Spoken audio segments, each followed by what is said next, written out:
will take the wall of any man or maid of Montague's. That shows thee a weak slave, for the weakest goes to the wall. True, and therefore women, being the weaker vessels, are ever thrust to the wall. The quarrels between our masters and us, their men. But thou art not quickly moved to strike. A dog of the house of Montague moves me. To move is to stir, and to be valiant is to stand. Therefore, if thou art moved, thou runnest away. A dog of that house moves me to stand. Draw thy tool. Here comes to the house of the Montagues. My naked weapon is out. Fear me not. Quarrel, I will back thee. How? Turn thy back and run. Fear me not. Let us take the law of our sides. Let them begin. I will frown as I pass by and let them take it as they list. Nay, as they dare. I shall bite my thumb at them, which is a disgrace to them if they bear it.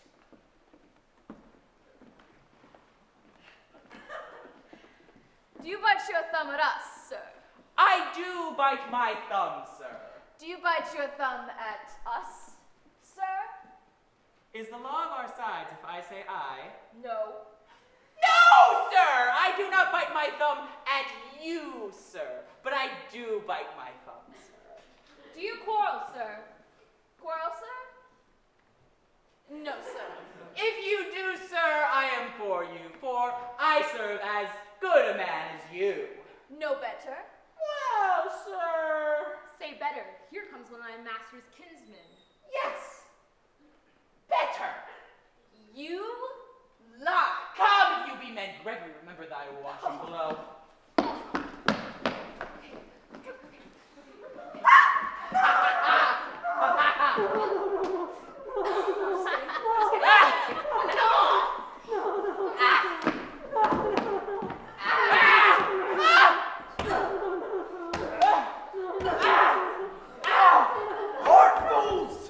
Stop with your blows! You know not what you do! What? Art thou drawn among these heartless hinds? Turn thee, Benvolio, look upon thy death. I do but keep the peace. Put up thy sword or manage to depart these men with me. What drawn and talk of peace? I hate the word, as I hate hell, all Montagues, and thee. Have at thee, coward. Down with it! Kill him! Kill him! Down with the Montagues! What noise is this? Give me my long sword off! A scratch! I call you for a sword!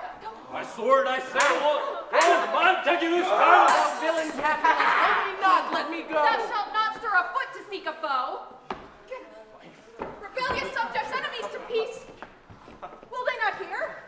What oh, you men, you dogs, on pain of torture from those bloody hands, throw your mistempered weapons to the ground and hear the sentence of your moved prince!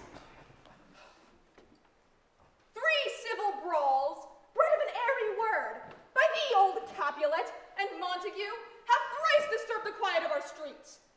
If ever you disturb our streets again, your lives shall pay the forfeit of the peace.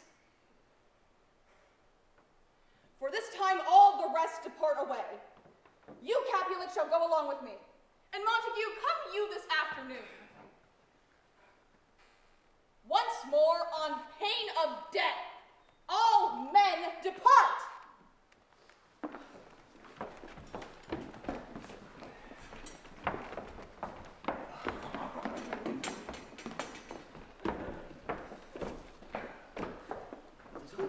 Who sets this ancient quarrel to a broach? Speak, nephew, were you by when it began? Here were the servants of your adversary, and yours, close fighting ere I did approach. I drew to part them in the instant came, the fiery Tybalt with a sword prepared. Oh, where is Romeo? Saw you him today? Oh, right glad am I he was not at this fray. Madam, early walking did I see your son. Towards him I made, but he was ware of me and stole into the covert of the wood. Oh, many a morning hath he there been seen, adding to clouds, more clouds with his deep sighs. Then, private in his chamber, pens himself, shuts up his windows, locks fair daylight out, and makes himself an artificial night. My noble uncle, do you know the cause? I neither know it nor can learn of him, Have you importuned him by any means? both by myself and many other friends. But he is his own affection's counselor. Could we but learn from whence his sorrows grow, we would as willingly give cure as no. Oh, see where he comes. So please you step aside. I'll know of his grievance or be much denied.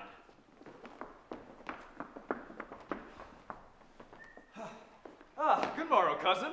Is the day so young? But news struck 9. Ay me, sad hours seem long. Was that my father that went hence so fast? It was.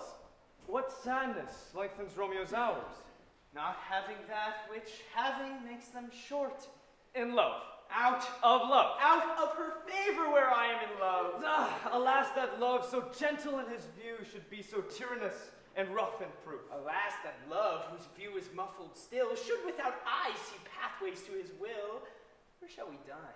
Ay me, what fray was here? Yet tell me not, for I have heard it all. Here's much to do with hate, but more with love. Why then, O brawling love, O loving hate, O anything of nothing first created?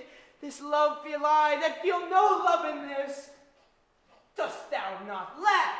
No, cause I rather weep. Good heart, at what? At the good heart's oppression. Why, such is love's transgression. Farewell, my cousin. Soft, I will go along. And if you leave me so, you do me wrong. Tut, I have lost myself. I am not here. This is not Romeo. He's some other where. Tell me in sadness, who is that you love? In sadness, cuz I do love a woman. I aimed so near when I supposed you loved. A right good mark, man. And she's fair, I love.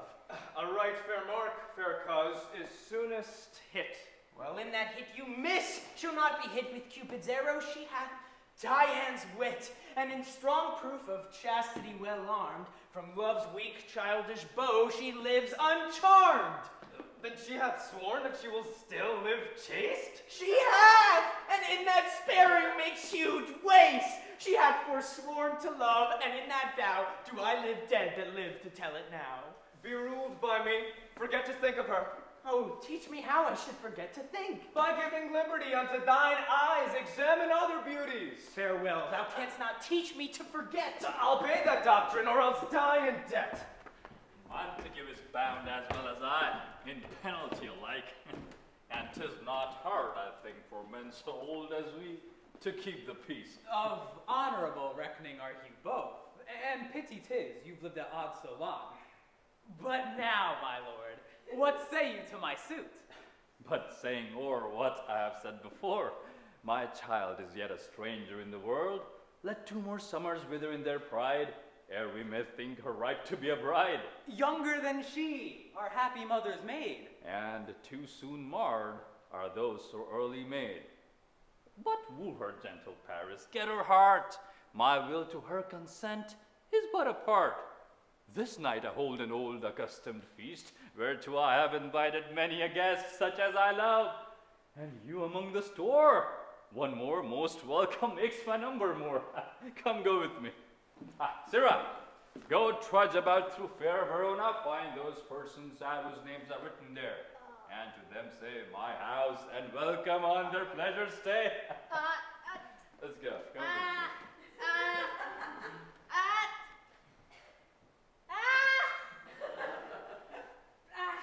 Find them out whose names are written.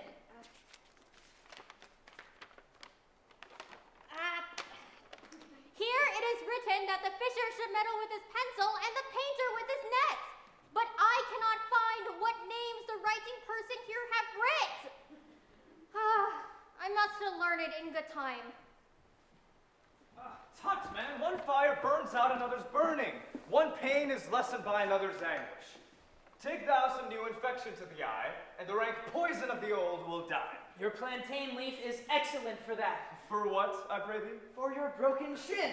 Why, Romeo, art thou mad? Not mad, but bound more than a madman is. Shut up in prison, kept without my food, whipped and tormented and...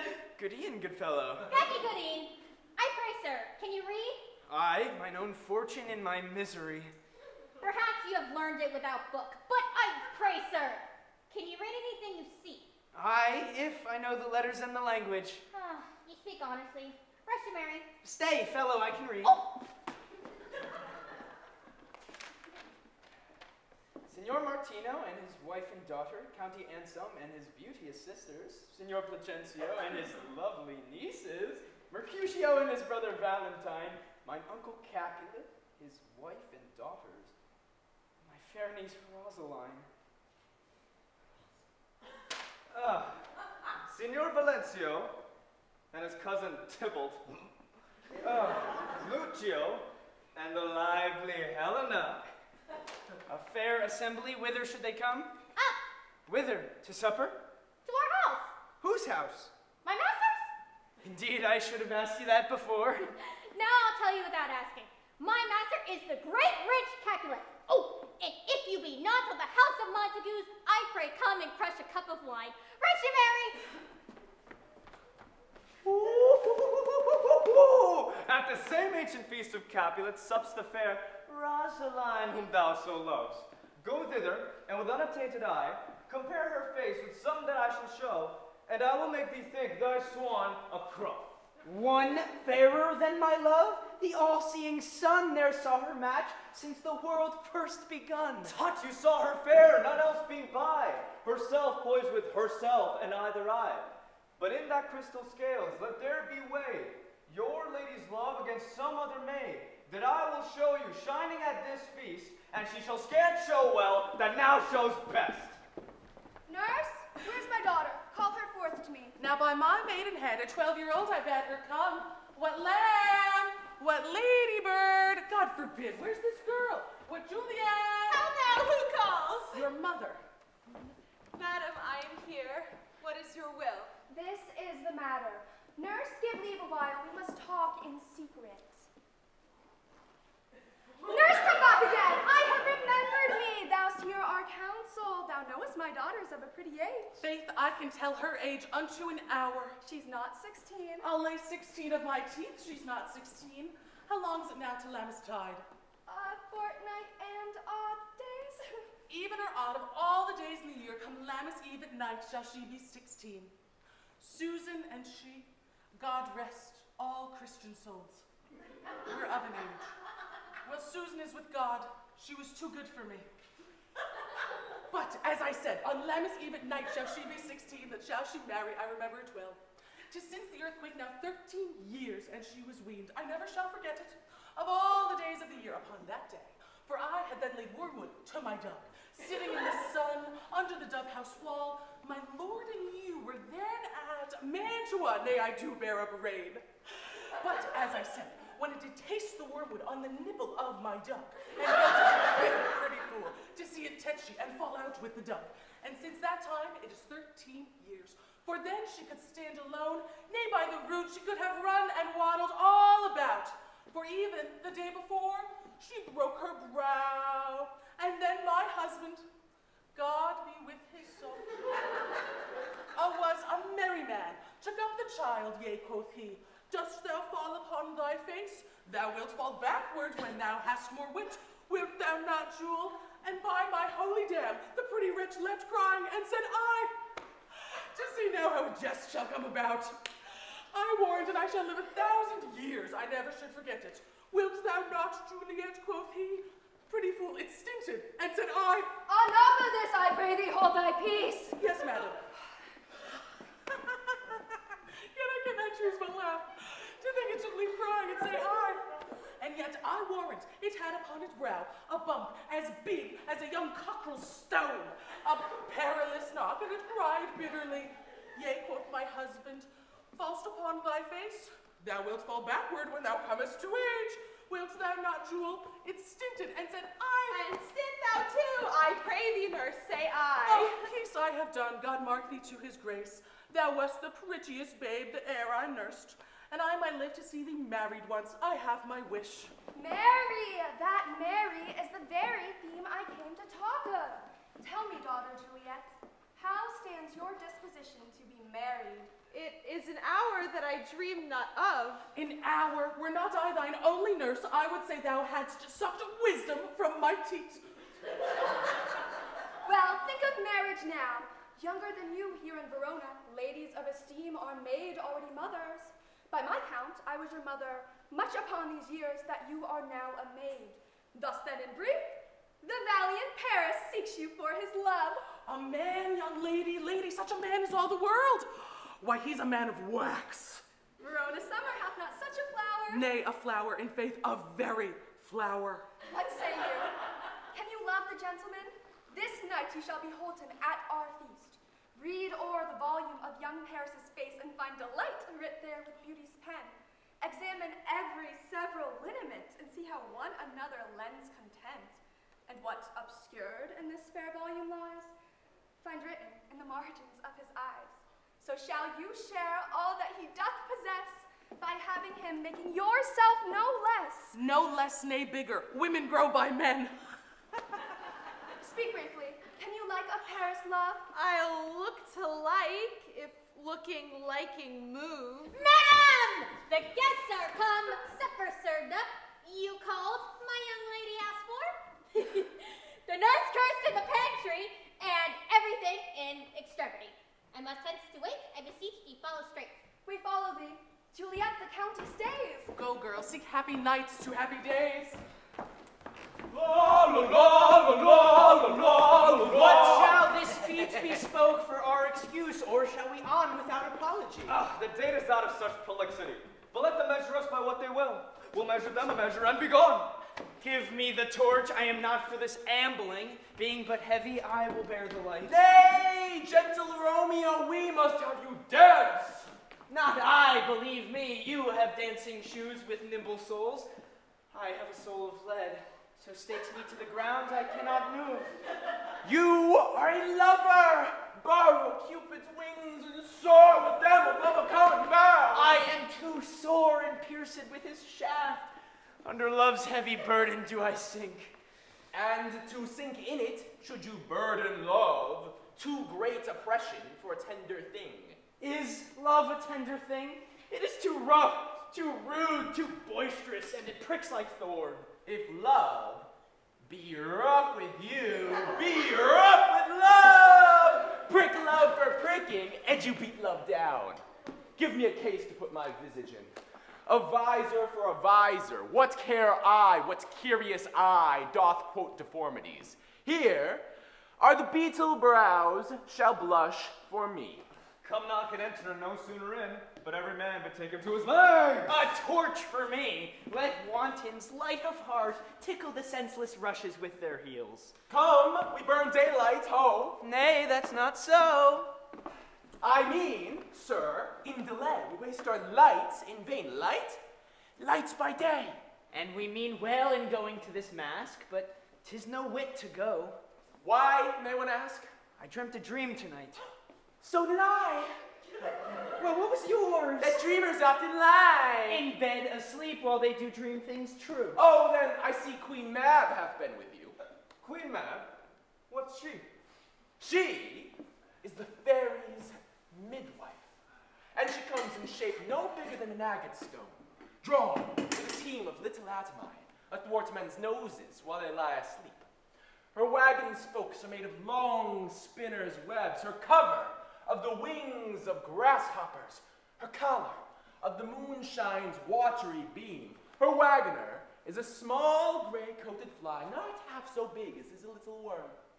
And in this sort, she gallops up and down through lovers' brains, and then they dream of love, or lawyers' fingers who straight dream on fees, or ladies' lips who dream on kisses straight, which oft the angry Mab with blisters plagues, because their breaths with blisters are plagued. Sometimes she gallops to a courtier's nose, then dreams he of smelling out a suit. Sometimes she gallops to a soldier's neck, then dreams he of cutting foreign throats, of breaches, ambuscados, Spanish blades, of helts 5 fathom deep, and then anon drums in his ear, to which he starts and wakes, and being thus frighted, swears a prayer or two, and sleeps again.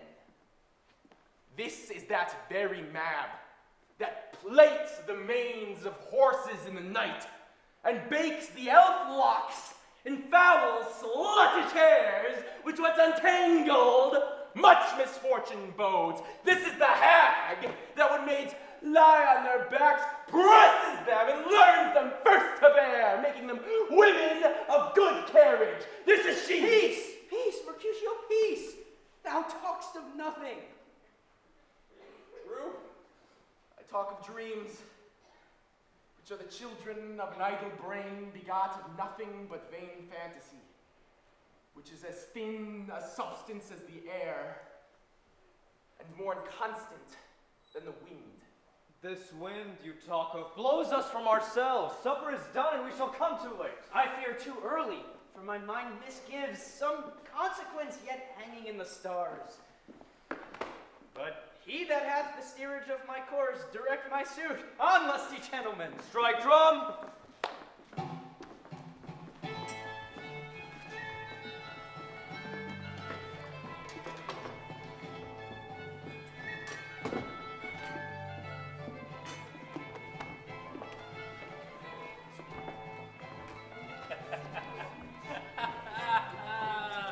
Welcome, gentlemen.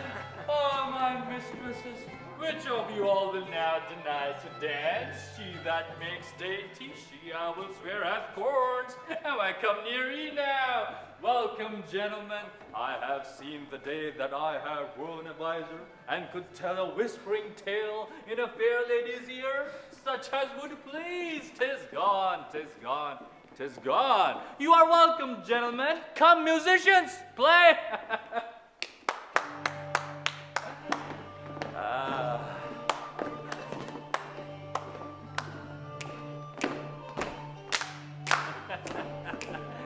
Marius, good.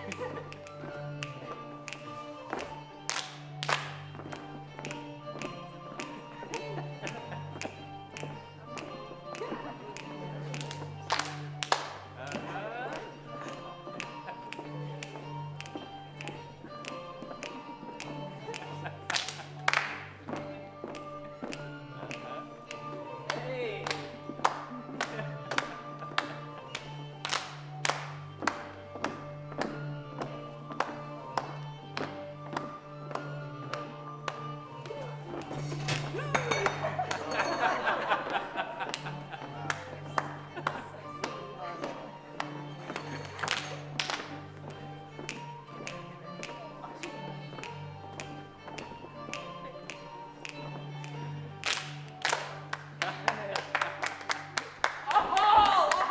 Give room! And footed girls, more like you knaves, and turn the tables up and quench the fire. The room has grown too hot. Ah, Sirrah! This unlooked-for sport comes well. Nay, sit, good cousin Capulet, for you and I are past our dancing days. How long is it now since last yourself and I were in a mask? By Our Lady, 30 years. What, man? 'Tis not so much, 'tis not so much. Some 25 years and then we masked. 'Tis more. Will you tell me that? Oh, she doth teach the torches to burn bright. It seems she hangs upon the cheek of night as a rich jewel in an Ethiop's ear. Beauty too rich for use, for earth too dear. Did my heart love till now? Forswear its sight, for I ne'er saw true beauty till this night. This by his voice should be a Montague. Fetch me my rapier, boy. What? Dares the slave come hither, covered with an antic face, to fleer and scorn at our solemnity? Now by the stock and honor of my king, to strike him dead I hold it not a sin. Why, how now, kinsman? Wherefore storm you, sir? Uncle, this is a Montague, our foe, hither come in spite, to scorn at our solemnity this night. Young Romeo, is it? 'Tis he, that villain Romeo. Content thee, gentle coz. Let him alone. Bears him like a portly gentleman. And to say truth, Verona brags of him to be a virtuous and well-governed youth. I would not, for the wealth of all the town, here in my house, do him disparagement. Therefore be patient. Take no note of him. It is my will, the which if thou respect, show a fair presence. and put off these frowns and ill-beseeming semblance for a feast. It fits when such a villain is a guest. I'll not endure him. He shall be endured. What, goodman boy? I say he shall. Am I the master here or you? So too. You will not endure him. God shall mend my soul. You will make mutiny among the guests. You will set cock a hoop. You will be the man. My uncle, 'tis a shame. Go to, go to. You are a saucy boy, so indeed you must contrary me. Marry, it is time. Well said, my heart. You are a princox. Go, be quiet, or more light, more light. For shame, I will make you quiet. What cheerily, my heart. Come, go with me. I will withdraw, but this intrusion shall, now seeming sweet, convert to bitter gall. If I profane with my unworthiest hand this holy shrine, the gentle sin is this: my lips, two blushing pilgrims, did ready stand to smooth that rough touch with a tender kiss. Good pilgrim, you do wrong your hand too much, which mannerly devotion shows in this. For saints have hands, which pilgrims' hands do touch, and palm to palm is holy palmer's kiss. Have not saints lips and holy palmers too? I, pilgrim, lips that they must use in prayer.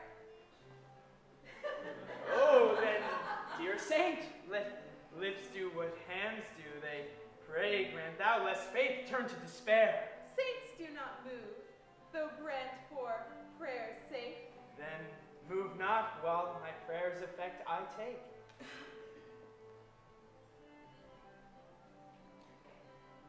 Thus, from my lips by thine, my sin is purged. Then have my lips the sin that they have took. Sin from my lips? Oh, trespass sweetly urged. Give me my sin again. You kiss by the book. Madam, your mother craves a word with you. What is her mother? Married bachelor. Her mother is the lady of the house.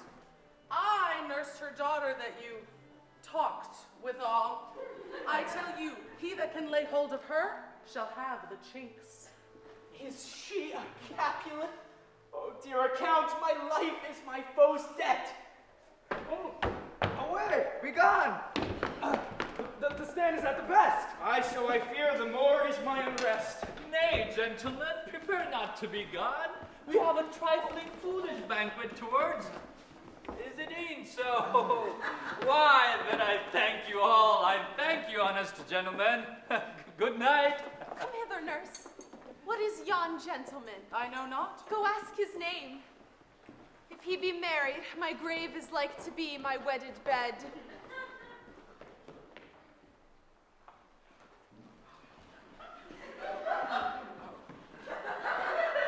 His name is Romeo, and a Montague, the only son of your great enemy. My only love, sprung from my only hate, too early seen, unknown, and known too late. Prodigious birth of love it is to me, that I must love a loathed enemy. What's this? What's this? A rhyme I learned even now from one I danced withal. Anon, anon, come, let's away, the strangers all are gone. Can I go forward when my heart is here? Turn back dull earth and find thy center out. Romeo!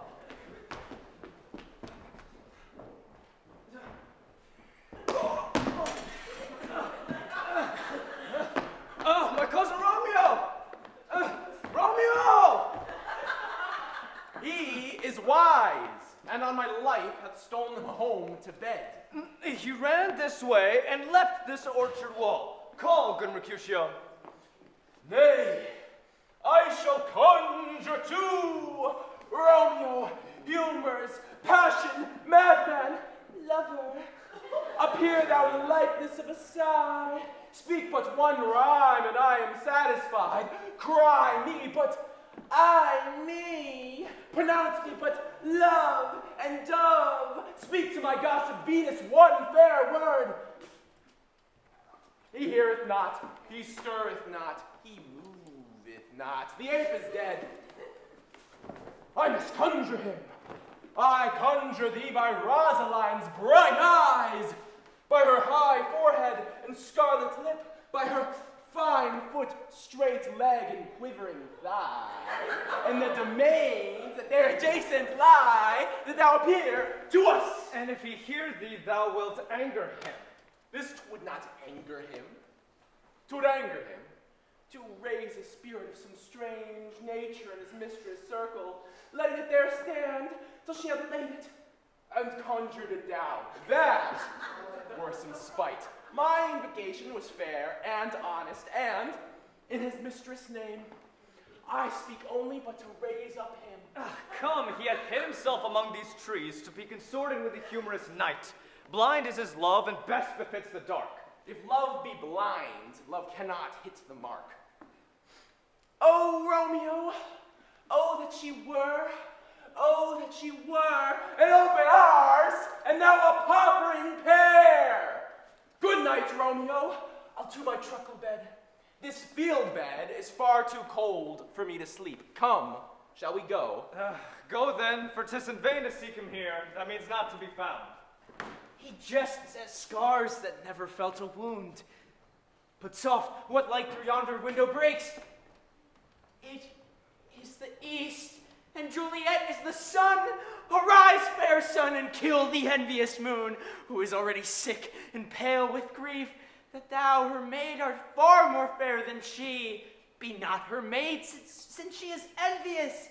Her vestal livery is but sick and green, and none but fools do wear it. Cast it off!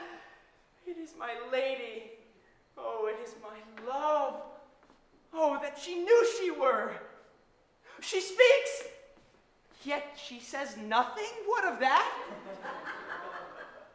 Her eye discourses. I will answer it. I am too bold.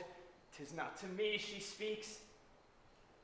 Two of the fairest stars in all the heaven, having some business, do entreat her eyes to twinkle in their spheres till they return. What if her eyes were there, they in her head? The brightness of her cheek would shame those stars as daylight doth a lamp. Her eye in heaven would through the airy region stream so bright that birds would sing and think it were not night. See how she leans her cheek upon her hand. Oh, that I were a glove upon that hand, that I might touch that cheek. Ay me. She speaks! Oh, speak again, bright angel! Oh, Romeo. Romeo, wherefore art thou Romeo? Deny thy father and refuse thy name. Or, if thou wilt not, be but sworn by love, and I'll no longer be a Capulet. Shall I hear more, or shall I speak at this? 'Tis but thy name that is my enemy. Thou art thyself, though not a Montague. What's Montague? It is nor hand, nor foot, nor arm, nor face, nor any other part belonging to a man. Oh, be some other name. What's in a name? That which we call a rose by any other word would smell as sweet. So Romeo would, were he not Romeo called, retain that dear perfection which he owes. Without that title, Romeo, doff thy name, and for thy name which is no part of thee, take all myself. I take thee at thy word. Call me but love, and I'll be new baptized. Henceforth I never will be Romeo. What man art thou that thus bescreens in night so stumblest on my counsel? By a name, I know not how to tell thee who I am. My name, dear saint, is hateful to myself, because it is an enemy to thee. Had I it written, I would tear the word. My ears have yet not drunk 100 words of thy tongue's uttering, yet I know the sound. Art thou not Romeo and Montague? Neither, fair maid, if either thee dislike. How camest thou hither? Tell me, and wherefore? The orchard walls are high and hard to climb, and the place death, considering who thou art, if any of my kinsmen find thee here. By love's light wings did I overperch these walls, for stony limits cannot hold love out. Therefore thy kinsmen are no stop to me. If they do see thee, they will murder thee. Alack, there lies more peril in thine eye than 20 of their swords. Look thou but sweet, and I am proof against their enmity. I would not for the world they saw thee here. I have night cloak to hide me from their eyes. And but thou love me, let them find me here. My life were better ended by their hate than death prorogued, wanting of thy love. By whose direction foundst thou out this place? By love that first did prompt me to inquire. He lent me counsel, and I lent him eyes. Thou know'st the mask of night is on my face, else would a maiden blush bepaint my cheek. For that which thou hast heard me speak tonight, fain would I dwell on form, fain deny what I have spoke. But farewell compliment, dost thou love? I know thou wilt say aye, and I will take thy word. Yet if thou swearst, thou mayst prove false. At lovers' perjuries, they say Jove laughed. O gentle Romeo, if thou dost love, pronounce it faithfully. Or if thou think saying too quickly one, I'll frown and be perverse and say thee nay, so thou wilt woo, but else not for the world. In truth, fair Montague, I am too fond, and therefore thou mayst think my havior light, but trust me, gentlemen, I'll prove more true than those that have more coin to be strange. I should have been more strange, I must confess, but that thou overheardst ere I was ware, my true love's passion.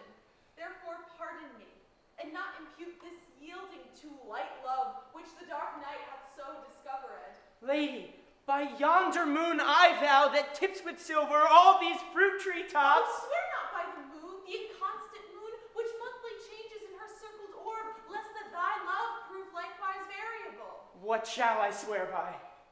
Do not swear at all. Or if thou wilt, swear by thy gracious self, and I'll believe thee. If my heart's dear love... Well, do not swear. Although I joy in thee, I have no joy of this contract tonight. It is too rash, too unadvised, too sudden, too like the lightning which should cease to be. Ere one can say it lightens. Sweet good night, this bud of love by summer's ripening breath may prove a beauteous flower when next we meet. Good night, as sweet repose and rest come to thy heart as that within my breast. Wilt thou leave me so unsatisfied? What satisfaction canst thou have tonight? The exchange of thy love's faithful vow for mine. I gave thee mine before thou didst request it, and yet I would it were to give again. Wouldst thou withdraw it? For what purpose, love? But to be frank, and give it to thee again. And yet I wish but for the thing I have. My bounty is as boundless as the sea, my love as deep. The more I give to thee, the more I have, for both are infinite. I hear some noise within. Dear love, adieu. Anon, good nurse. Sweet Montague, be true. Stay but a little, I will come again. Oh, blessed, blessed night! I am afeard. Being in night, all this is but a dream, too flattering sweet to be substantial. 3 words, dear Romeo, and good night indeed. If that thy bent of love be honorable, thy purpose marriage,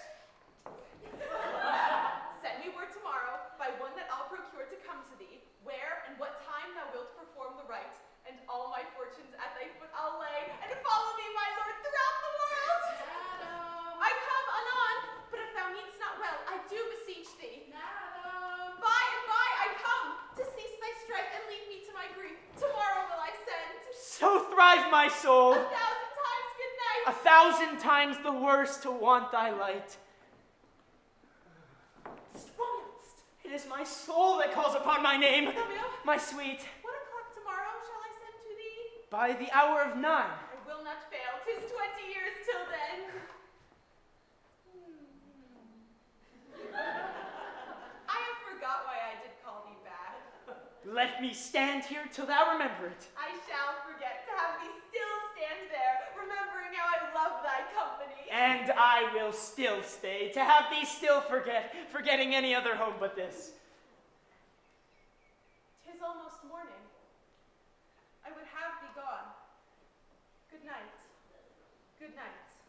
Parting is such sweet sorrow that I shall say good night till it be morrow. The gray-eyed morn smiles on the frowning night, checkering the eastern clouds with streaks of light. Now, ere the sun advance his burning eye, the day to cheer and night's dank dew to dry, I must upfill this osier cage of ours with baleful weeds and precious juiced flowers. Within the infant rind of this weak flower, poison hath residence and medicine power. For this, being smelt, with that part cheers each part. Being tasted, slays all senses with the heart. Two such opposed kings encamp them still, in man as well as herbs, grace and rude will. And where the worser is predominant, full soon the canker death eats up that plant. Good morrow, Father. Benedicite, what early tongue so sweet saluteth me? Young son, it argues a distempered hand so soon to bid good morrow to thy bed. Therefore, thy earliness doth me assure thou art aroused with some distemperature. Or if not so, then here I hit it right. Our Romeo hath not been in bed tonight. That last is true, the sweeter rest was mine. God pardon sin. Wast thou with Rosaline? With Rosaline, my ghostly father? No, I have forgot that name, and that name's woe. That's my good son. But where hast thou been then? I'll tell thee ere thou askest me again. I have been feasting with mine enemy, where on a sudden one hath wounded me, which by me wounded both our remedies within thy help and holy physic lies. Be plain, good son. Rest homely in thy drift. Riddling confession finds but riddling shrift. Then plainly know, my heart's dear love is set on the fair daughter of rich Capulet, as mine on hers, so hers is set on mine, and all combined, save what thou must combine by holy marriage. When and where and how we met, we wooed and made exchange of vow. I'll tell thee as we pass, but this I pray, that thou consent to marry us today. Holy Saint Francis! What a change is here! Is Rosaline, that thou didst love, so dear, so soon forsaken? Young men's love then lies, not truly in their hearts, but in their eyes. Thou chidest me oft for loving Rosaline. For doting, not for loving, pupil mine. And badst me bury love? Not in the grave to lay one in, another one out to have. I pray thee chide me not. Her I love now. Doth grace for grace and love for love allow. The other did not so. Oh, she knew well. Thy love did read by rote, that could not spell. But, come, young waver, come go with me. In one respect I'll thy assistant be, for this alliance may so happy prove to turn your household rancor to pure love. Come, let us hence, I stand on sudden haste. Wisely and slow, they stumble that run fast. Where the devil should this Romeo be? Came he not home tonight? Not to his father's, I spoke with his man. Why, that same pale, hard-hearted wench, that Rosaline, torments him so that he will sure run mad. Tybalt, the kinsman to old Capulet, hath sent a letter to his father's house. A challenge on my life. Romeo will answer it. Any man that can write may answer a letter. Nay, he will answer the letter's master how he dares, being dared.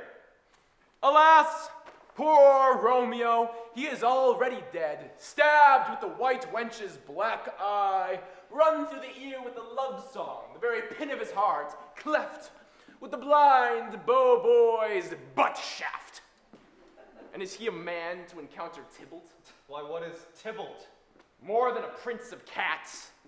Oh, he's the courageous Capitan of compliments. He fights as you sing prick song, keeps time, distance, and proportion. He rests his minim, 1, 2, and the third in your bosom. The very butcher of a silk button. A duelist,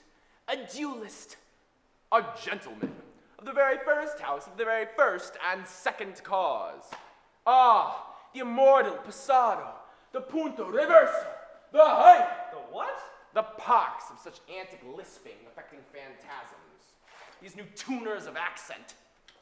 Why is this not a lamentable thing, grandsire, that we should be thus afflicted by these strange flies, these fashion mongers, these pardon me's, who stand so much on the new form, they cannot sit at ease on the old bench.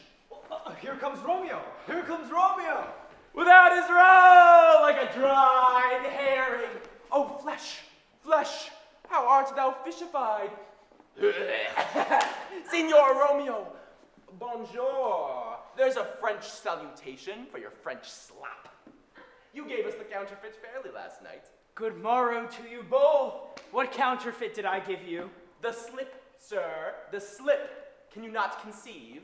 Pardon, Mercutio, but my business was great, and in such a case as mine, a man may strain courtesy.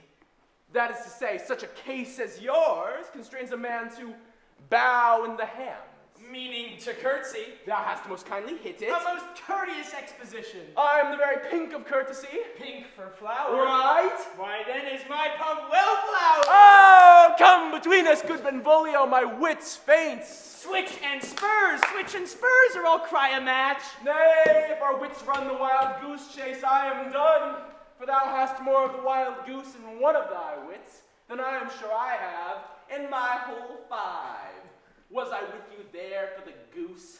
Thou wast never with me for anything when thou wast not there for the goose. I will bite thee in the ear for that jest. Nay, good goose, bite not! Is not this better now than groaning for love? Now art thou sociable, now art thou Romeo, now art thou what thou art, by art as well as by nature, for this driveling love was like a great natural, running, longing, up and down to hide his bauble in a hole. Stop there! Stop there! Here's goodly gear. A sail! A sail! Two, a shirt and a smock. Peter. Anon? My fan, Peter. Good Peter to hide her face, for her fan's the fairer face. God ye good morrow, gentlemen. God ye good e'en, fair gentlewoman. Is it good e'en? 'Tis no less, I tell you. For the body hand of the dial is now upon the prick of noon. Out upon you, what a man are you? One gentlewoman that God hath made himself to mar. By my troth, it is well said, for himself to mar, quotha. Gentlemen, can any of you tell me where I may find the young Romeo? I can tell you, but young Romeo will be older when you have found him than he was when you saw him. I am the youngest of that name, for fault of a worse. If you be he, sir, I desire some confidence with you. She will invite him to some supper. Abide! Abide! Abide! Soho, Romeo, will you to your father's? We will dinner thither. I will follow you. Farewell, ancient lady. Farewell, lady. Lady! I pray you, sir, what saucy merchant was this that was so full of his roguery? One gentlewoman that God hath made, a gentleman nurse that loves to hear himself talk, and will speak more in a minute than he will stand to in a month. And to speak anything against me, I'll take him down. And were lustier than he is, and 20 such jacks, and if I cannot, I'll find those that shall. Scurvy knave, I am none of his flirt gills, I am none of his skeins mates, and thou must stand by too, and suffer every knave to use me at his pleasure. I saw no man use you at his pleasure. Now afore God, I am so vexed that every part about me quivers, scurvy knave. Pray you, sir, a word. And as I told you, my young lady bid me inquire you out. What she bid me say, I will keep to myself. But first, let me tell you, if ye should lead her in a fool's paradise, as they say, truly it were gross kind of behavior, as they say, for the gentlewoman is young. And therefore, if you should deal double with her, truly it were an ill thing to be offered to any gentlewoman, and very weak dealing. Nurse, commend me to thy lady and mistress. I protest unto thee. Good heart and faith, I will tell her as much. Lord, Lord, she will be a joyful woman. Nurse, what wilt thou tell her? Thou dost not mark me? I will tell her, sir, that you do protest, which as I take it is a gentlemanlike offer. Bid her devise some means to come to Shrift this afternoon. There she shall at Friar Lawrence's cell be shrived and married. Here's for thy pains. No, truly, sir, not a penny. Go to, I say you shall. This afternoon, sir? Well, she shall be there. And stay thou, good nurse, behind the abbey wall. Within this hour my man shall be with thee, and bring thee cords made like a tackled stair, which to the high top gallant of my joy must be my convoy in the secret night. Farewell, be trusty, and I'll quit thy pains. Farewell, commend me to thy mistress. Now God in heaven bless thee. Peter! Anon? Before and apace. The clock struck 9 when I did send nurse. In half an hour she promised to return.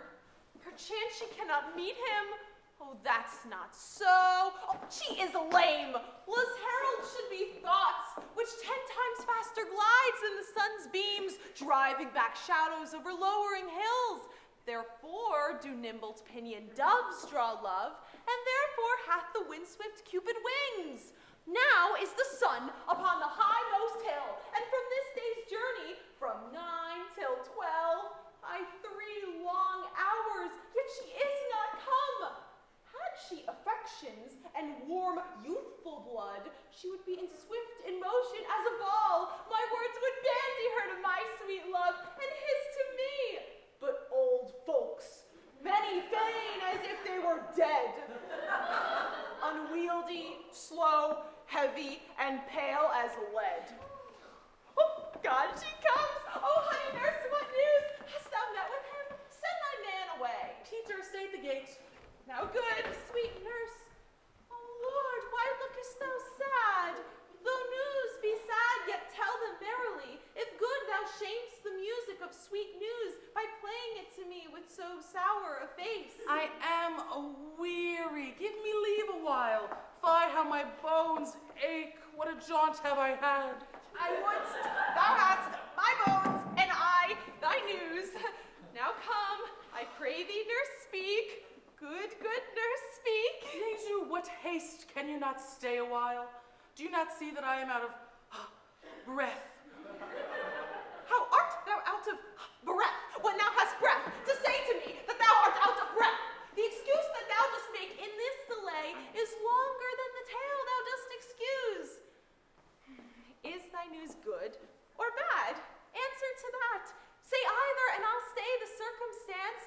Let me be satisfied. Is't good or bad? Well, you have made a simple choice. You know not how to choose a man. Romeo? No, not he. Though his face be better than any man's, yet his legs excels all men's. And for a hand, and a foot, and a body, though they be not to be talked on, yet they are past compare. He is not the flower of courtesy, but I'll warrant him as gentle as a lamb. Go thy ways, wench, serve God. What, have you dined at home? No, but all this did I know before. What says he of our marriage? What of that? Lord, how my head aches. Oh, it beats as it would fall in 20 pieces. My back. At other side. Oh, my back. Beshrew your heart for sending me about to catch my death with jaunting up and down. Faith, I am sorry that thou art so well. Sweet nurse, tell me, what says my love? Your love says, like an honest gentleman, and a courteous, and a kind, and a handsome, and I'll warrant a virtuous. Where is your mother? Where is my mother? Why, she is within. Where should she be? How oddly thou repliest. Your love says, like an honest gentleman, where is your mother? Oh, God's lady dear, are you so hot? Marry, come up, I trow. Is this the poultice for my aching bones? Henceforward, do your messages yourself. Here's such a coil. Come, what says Romeo? Have you got leave to go to shrift today? I have. Then hie you hence to Friar Lawrence' cell. There stays a husband to make you a wife. Now comes the wanton blood up in your cheeks. Hie you to church, I must another way, to fetch a ladder by the which your love must climb a bird's nest soon when it is dark. I am the drudge and toil in your delight, but you shall bear the burden soon at night. Go, I'll to dinner, hie you to the cell. Hie to high fortune, honest nurse, farewell. So smile the heavens upon this holy act, that after hours with sorrow chide us not. Amen, but come what sorrow can, it cannot countervail the exchange of joy one short minute gives me in her sight. These violent delights have violent ends. Therefore, love moderately. Long love doth so. Too swift arrives as tardy as too slow. Good even to my ghostly confessor. Romeo shall thank thee, daughter, for us both. As much to him else in his thanks too much. Ah, Juliet. Come. Come. Go with me, and we will make short work. For by your leaves, you shall not stay alone till Holy Church incorporate two in one.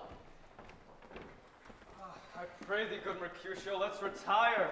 The day is hot, the Capulets abroad, and if we meet, we shall not skip a brawl. For now these hot days is the mad blood stirring. Come, come, thou art as hot a jack in thy mood as any in Italy, and as soon moved to be moody, and as soon moody to be moved. And what two? Nay, and there were two such, we shall have none shortly, for one would kill the other. Why, thou wilt quarrel with a man that the hair more or hair less in his beard than thou hast. Thou wilt quarrel with a man for cracking nuts, having no other reason than thou hast hazel eyes. What eye, with such an eye, would spy out such a quarrel? Why, thou hast quarreled with a man for coughing in the street because he had wakened thy dog that lain asleep in the sun, and yet thou wilt tutor me for quarreling. And I were so apt to quarrel as thou art. Any man should buy the fee simple of my life for an hour and a quarter. The fee simple? Oh, simple. By my head, here come the Capulets. By my heel, I care not. Follow me close, for I will speak to them. Gentlemen, good den, a word with one of you. And but one word with one of us. Couple it with something.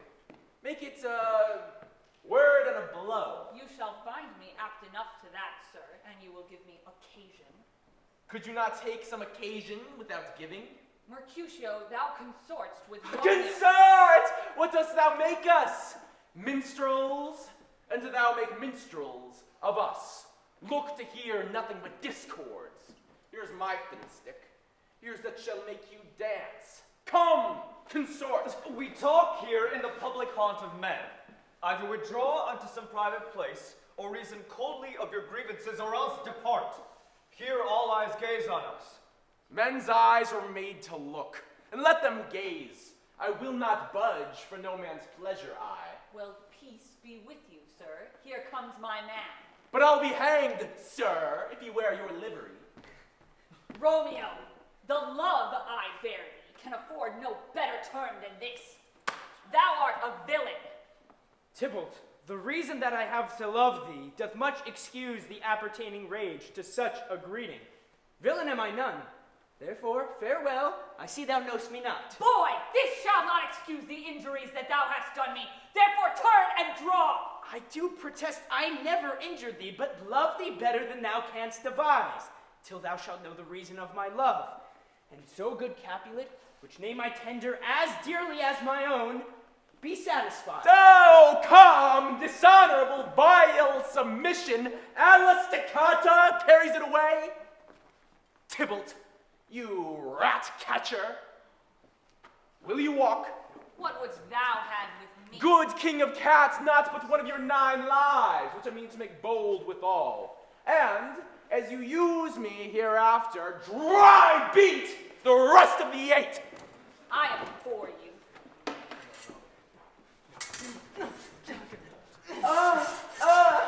Good Mercutio, put thy rapier up! Come, sir, your Passaro. Draw then, Folio, seize down your weapons! Gentlemen, for shame, forbear this outrage!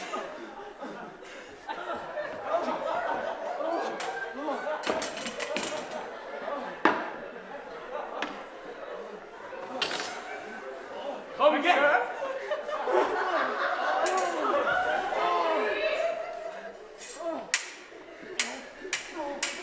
Gentlemen, the prince expressly hath forbidden dancing in Verona streets!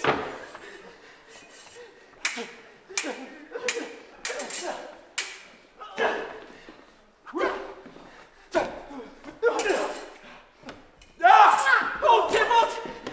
Good Mercutio!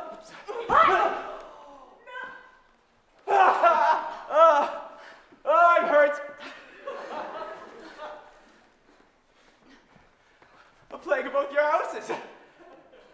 I'm sped. Is he gone? and have nothing? What, art thou hurt? Aye. A scratch from Mary, 'tis enough. Courage, man, the hurt cannot be much. Aye, 'tis not so deep as a well, nor so wide as a church door, but 'tis enough. 'Twill serve. Ask for me tomorrow, and you shall find me a grave man. I'm peppered, I warrant, for this world.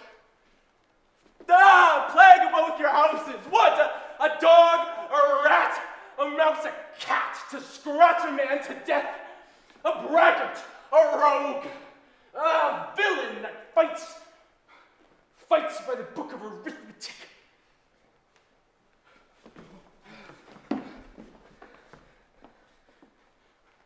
Why the devil came you between us? I was hurt under your arm. I thought all for the best. Help me into some house, good Benvolio, or I shall faint. Plague of both your houses. They have made worms meat of me. I have it, and soundly to your houses. This gentleman, the prince's near ally, my very friend, hath got his mortal hurt in my behalf. My reputation stained with Tybalt's slander, Tybalt that an hour hath been my cousin. Oh, dear Juliet, thy beauty hath made me effeminate, and in my temper softened valor's steel. Oh, Romeo! Romeo!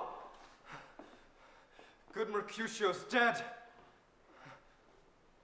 This but begins the woe others must end. Here comes the furious Tybalt back again. Now, Tybalt, take the villain back again. That blade thou gavest me for Mercutio's soul is but a little way above our heads, staying for thine to keep him company. Either thou or I or both must go with him. Thou wretched boy who didst consort him hither shall with him hence.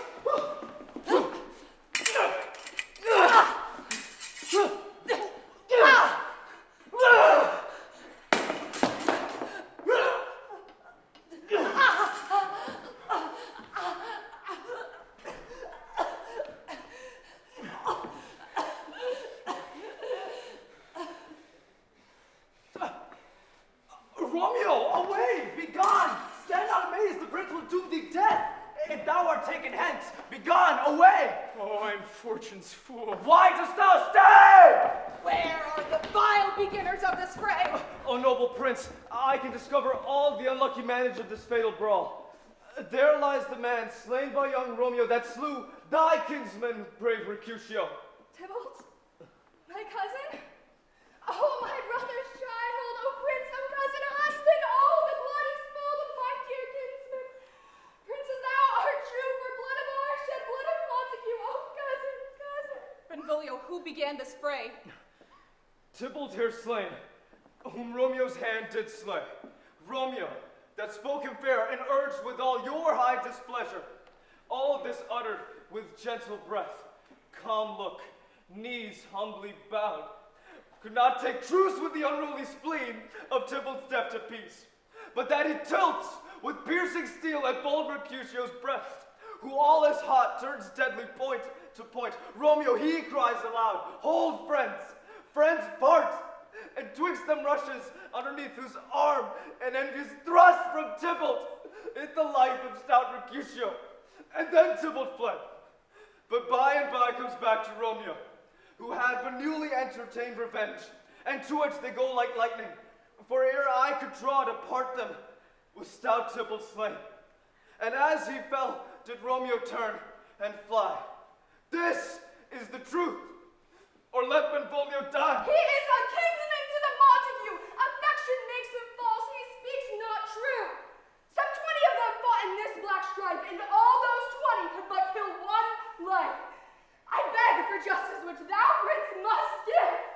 Romeo slew Tybalt, Romeo must not live. Romeo slew him, he slew Mercutio, who now the price of his dear blood doth owe. Not Romeo, prince, he was Mercutio's friend.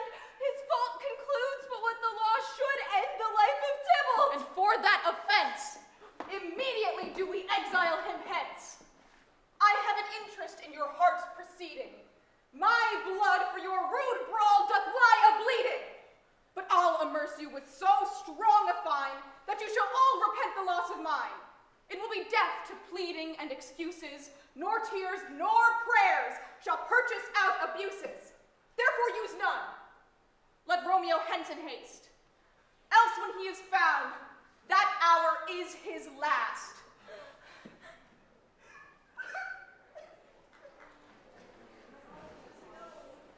Gallop apace, you fiery-footed steeds, towards Phoebus' lodging. Such a wagoner as Phaeton would whip you to the west and bring in cloudy night immediately. Spread thy close curtain, love-performing night, that runaways' eyes may wink, and Romeo leap to these arms untalked of and unseen. Lovers can see to do their amorous rites and buy their own beauties, or if love be blind, that best agrees with night. Come, civil night, put my unmanned blood bating in my cheeks with thy black mantle, till strange love grow bold. Come, night, come, Romeo, come, thou day in night, for thou wilt lie upon the wings of night, whiter than new snow upon a raven's back.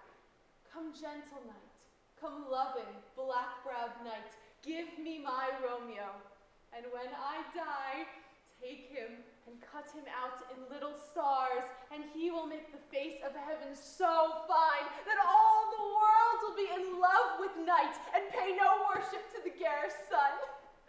Ooh, I have bought the mansion of a love, but not possessed it. And though I am sold, not yet enjoyed, so tedious is this day, as is the night before some festival to an impatient child that hath new robes and may not wear them. Oh, here comes my nurse. My nurse, what news? What hast thou there? The cords that Romeo bid thee fetch? Aye, the cords. I me. What news? Why dost thou wring thou hands? Oh, well a day, he's dead, he's dead. We are undone, lady, we are undone. Alack the day, he's gone, he's killed, he's dead. Can heaven be so envious? Romeo can, no heaven cannot. Oh, Romeo, Romeo, whoever would have thought it, Romeo. What devil art thou that dost torment me thus? If he be slain, say aye, if not, no. Brief sounds determine of my weal or woe. I saw the wound, I saw it with mine eyes. A piteous corpse, a bloody, piteous corpse. Pale, pale as ashes, all bedaubed in blood, all in gore blood. I swooned at the sight. Oh, break my heart, poor bankrupt, break at once. Romeo, come forth, thou fearful man. Father, what news? What is the prince's doom? What sorrow craves acquaintance at my hand that I yet know not? Too familiar is my dear son with such sour company. I bring thee tidings of the prince's doom. What less than doomsday is the prince's doom? A gentler judgment vanished from her lips. Not body's death, but body's banishment. Banishment. Be merciful, say death. For exile hath more terror, much more terror in his look, much more than death. Do not say banishment. Oh, Tybalt's the best friend I have. Oh, courteous Tybalt, honest gentleman, that ever I should live to see thee dead. What storm is this that blows so contrary? Is Romeo slaughtered, and is Tybalt dead? My dearest cousin and my dearer lord. Tybalt is gone and Romeo banished. Romeo that killed him, he is banished. Here from Verona art thou banished. Be patient, for the world is broad and wide. There is no world without Verona walls, but purgatory, torture, hell itself, hence banished is banished from the world. Oh God, did Romeo's hand shed Tybalt's blood? It did, alas the day it did. Oh, deadly sin, oh, rude unthankfulness! Thy fault our law calls death, but the kind prince, taking thy part, hath rushed aside the law, and turned that black word death to banishment. This is dear mercy, and thou seest it not. Oh, serpent heart, hid with a flowering face, did ever dragon keep so fair a cave? Beautiful tyrant, fiend angelical, oh nature, what hast thou to do in hell when thou dost devour the spirit of a fiend in mortal paradise of such sweet flesh? 'Tis torture and not mercy. Heaven is here, where Juliet lives, and every cat and dog and and little mouse, every unworthy thing lives here in heaven and may look on her, but Romeo may not. He is banished. Hadst thou no poison mixed, no sharp crown knife, no sudden mean of death, though ne'er so mean, but banished to kill me? Banished? There's no trust, no faith, no honesty in men. All perjured, all forsworn, all naught, all dissemblers. Shame come to Romeo. Blistered be thy tongue for such a wish. He was not born to shame. Upon his brow shame is a shame to sit. Oh, what a beast was I to chide him. Will you speak well of him that killed your cousin? Shall I speak ill of him that is my husband? Ah, poor my lord, what tongue shall smooth thy name when I, thy 3 hours wife, have mangled it? But wherefore, villain, didst thou kill my cousin? Then, fond madman, hear me speak. If thou wilt speak again of banishment. That villain cousin would have killed my husband. My husband lives that Tybalt would have slain, and Tybalt dead that would have slain my husband. All this is comfort. Wherefore weep I then? I'll give thee armor to keep off that word. Adversity's sweet milk, philosophy to comfort thee, though thou art banished. Some words there was worser than Tybalt's death. Tybalt is dead, and Romeo banished. Yet banished? That banished, that one Lord banished, hath slain 10,000 Tybalts. Hang up philosophy, unless philosophy can make a Juliet, displant a town, reverse a prince's doom. It helps not, it prevails not. Talk no more. Oh, then I see that madmen have no ears. How should they when wise men have no eyes? Tybalt's death was woe enough if it had ended there. Romeo is banished.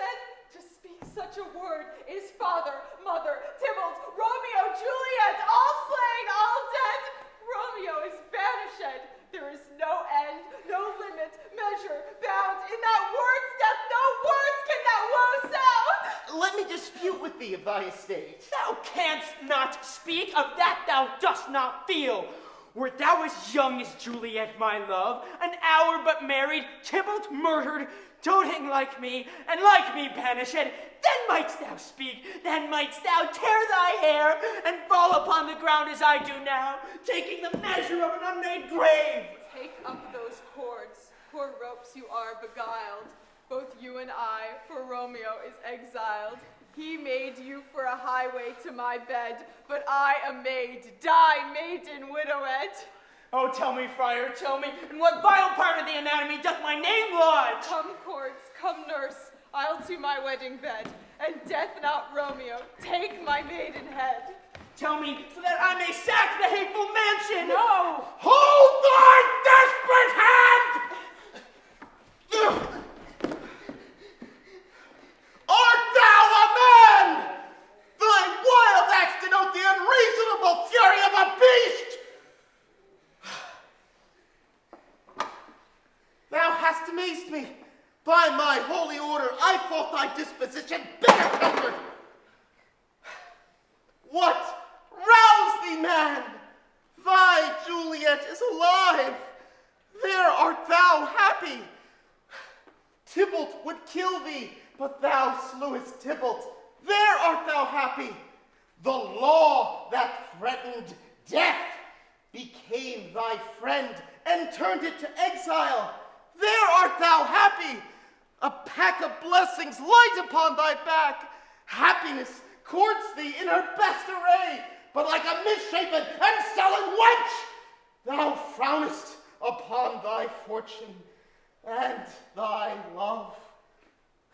Take heed, for such die miserable. Go, get thee to thy love as was decreed. Ascend her chamber hence and comfort her. Hie to your chamber, I'll find Romeo to comfort you. I wot well where he is. Hark ye, your Romeo will be here at night. All to him he is hid at Lawrence' cell. Oh, find him, bring this ring to my true knight, and bid him come to take his last farewell. But look thou stay not till the watch be set, for then thou canst not pass to Mantua, where thou shalt live, till we can find a time to blaze your marriage, reconcile your friends, beg pardon of thy prince, and call thee back with 20,000 times more joy than thou wentst forth in lamentation. But that a joy past joy calls out on me. It were a grief so brief to part with thee. Farewell. Things have fallen out, sir, so unluckily that we have had no time to move our daughter. Look you, she loved her kinsman Tybalt dearly, and so did I. Well, we were born to die. 'Tis very late, she'll not come down tonight, I promise you, but for your company I would have been abed an hour ago. These times of woe afford no times to woo. Madam, good night. Commend me to your daughter. I will, and know her mind early tomorrow. Tonight she is mewed up to her heaviness. Sir Paris, I'll make a desperate tender of my child's love. I think she will be ruled in all respects by me, nay more I doubt it not. Wife, go you to her ere you go to bed, acquaint her here of my son Paris's love, and bid her mark me on Wednesday next. But soft, what day is this? Monday, my lord. Monday. Well, Wednesday's too soon. A Thursday let it be. A Thursday tell her she shall be married to this noble earl. Will you be ready? Do you like this haste? We will have no great ado, a friend or two. For hark you, Tybalt being slain so late, it may be thought we held him carelessly, being our kinsman if we revel much. Therefore we will have some half a dozen friends, and there an end. But what say you to Thursday? My lord, I would that Thursday were tomorrow. Well, get you gone. A Thursday be it then. Go you to Juliet, ere you go to bed, prepare her wife against this wedding day. Farewell, my lord. Light to my chamber, for me it is so late that we may call it early by and by. Good night. Let's go. Come with me.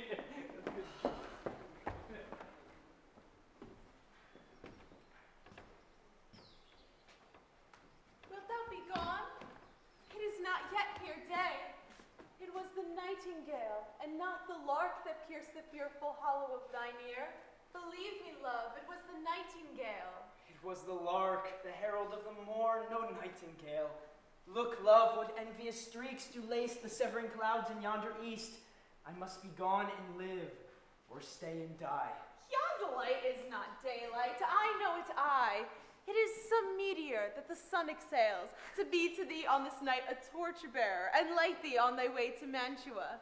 Therefore, stay yet, thou needst not to be gone. Let me be ta'en, let me be put to death. I am content so thou wilt have it so. I have more care to stay than will to go.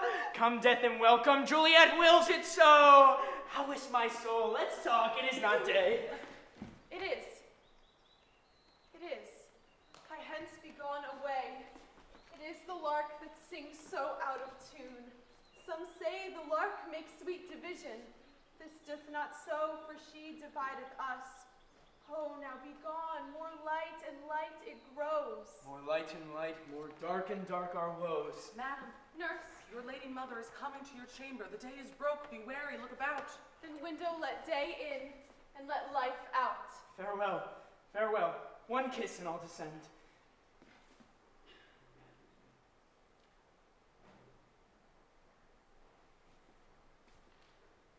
Art thou gone so? Love, Lord, I husband, friend. I must hear from thee every day in the hour, for in a minute there are many days. Farewell. I will omit no opportunity to convey my greetings, love, to thee. Oh, think'st thou we shall ever meet again? I doubt it not, and all these woes shall serve for sweet discourses in our time to come. Adieu, adieu.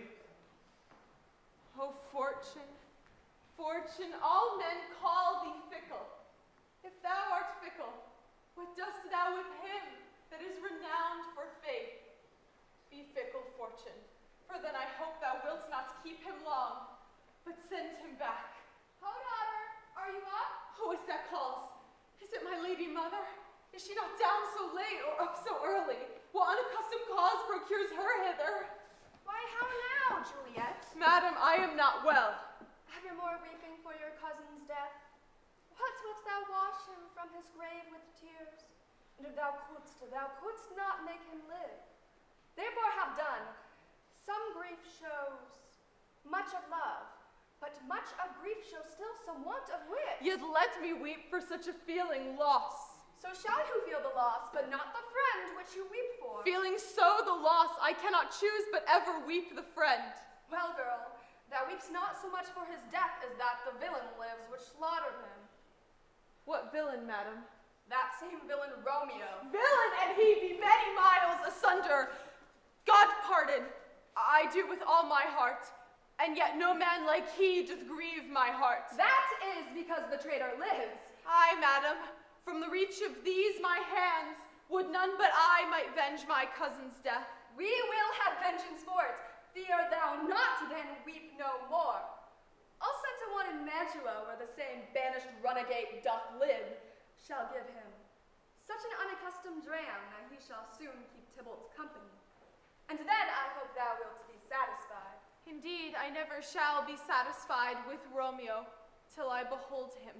Dead is my poor heart, so for a kinsman vexed. Madam, if you could find out but a man to bear the poison, I would temper it, that Romeo should, upon receipt thereof, soon sleep in quiet. Find thou the means, and I'll find such a man. But now, I'll tell thee joyful tidings, girl. And joy comes well in such needy times. What are they, beseech your ladyship? Well, well, thou hast a careful father, child, one who to put thee from thy heaviness hath sorted out a sudden day of joy, that thou expects not, nor I looked not for. Madam, in happy time, what day is this? Marry, my child, early next Thursday morn, the gallant, young, and noble gentleman, the County Paris, at St. Peter's Church, shall happily make thee a joyful bride. Now by St. Peter's Church, and Peter too, he will not make me there a joyful bride. I wonder at this haste that I must be wed ere he that should be husband comes to woo. I pray you, tell my lord and father, madam, I will not marry yet. And when I do, I swear, it shall be Romeo, whom you know I hate, rather than Paris. These are news indeed. Here comes your father. Tell him so yourself and see how he will take it at your hands. When the sun sets, the earth doth drizzle dew. But for the sunset of my brother's son, it rains down right. How now, a conduit girl? What still in tears? Evermore showering in one little body. Thou counterfeits a bark, a sea, a wind. For still thy eyes, which I may call the sea, do ebb and flow with tears. How now, wife? Have you delivered to her our decree? Aye, sir, but she will none. She gives you thanks I would the fool were married to her grave. Soft, soft, take me with you, wife. How will she none? Doth she not give us thanks? Is she not proud? Doth she not count her blessed? Unworthy as she is, that we have wrought so worthy a gentleman to be her bridegroom. Proud can I never be of what I hate, but thankful even for hate that is meant love. How now, chopped logic. What is this? Proud, and I thank you, and I thank you not. Thank me no thankings, nor proud me no prouds. But fettle your fine joints against Thursday next, to go with Paris to St. Peter's Church, or I will drag thee unhurled thither. Out you green sickness, carry on. Out you baggage, you tallow face. Hi, what are you mad? Good father, I beseech you on my knees, hear me with patience, but to speak a word. Hang thee, young baggage. Disobedient wretch, I tell thee what. Get thee to church a Thursday, or never after look me in the face. Speak not! Reply not, do not answer me. My fingers itch, wife. We scarce thought us blessed, that God had lent us but this only child. But now I see this one is one too much, and that we have a curse in having her out on her hilding. God in heaven bless her. You are to blame, my lord, to rate her so. And why, my lady wisdom, hold your tongue? good prudence. Matter with you, gossip, go! You are too hot! God's bread, it makes me mad!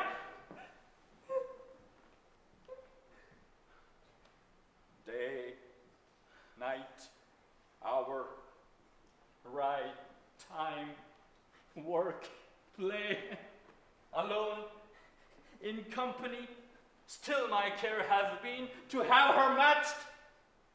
And having now provided a gentleman of noble parentage, stuffed as they say with honorable parts, proportioned as one's thought would wish a man, and then to have a wretched puling fool to answer, I will not wed, I cannot love, I am too young, I pray you pardon me, but, and you will not wed, I will pardon you.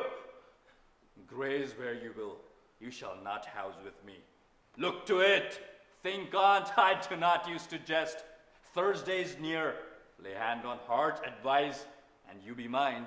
I will give you to my friend, and you be not hanged, beg, starve, die in the street. For by my soul I'll ne'er acknowledge thee, nor what is mine shall never do thee good. Trust to it, bethink you. I will not be forsworn. Is there no pity sitting in the clouds that sees into the bottom of my grief?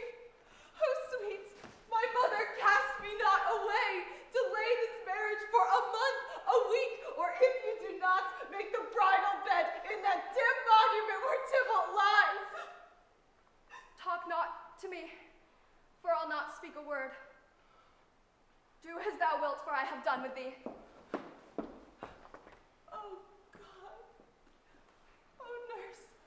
Shall this be prevented? Alack, that heaven should practice stratagems upon so soft a subject as myself. What sayst thou?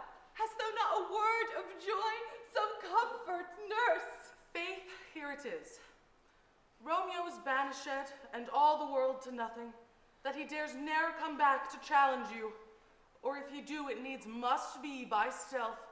And since the case so stands, and now it doth, I think it best you married with the county. Oh, he's a lovely gentleman. Romeo's a dish-clout to him. An eagle, madam, hath not so green, so quick, so fair an eye as Paris hath. But shrew my very heart, I think you are happy in the second match, for it excels your first. Or your first is dead, or 'twere as good he were, as living here, and you no use of him. Speakest thou from thy heart? And from my soul too, or else beshrew them both. Amen. What? Well, thou hast comforted me marvelous much. Go in and tell my lady I am gone, having displeased my father, to Lawrence's cell, to make confession and to be absolved. Marry, I will, and this is wisely done.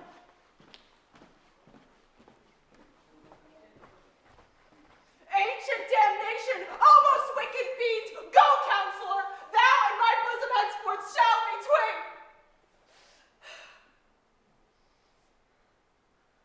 I'll to the friar to know his remedy.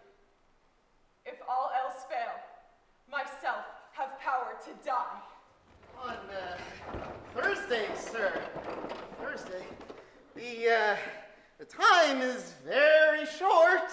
My father, Capulet, will have it so, and I am nothing slow to slack his haste.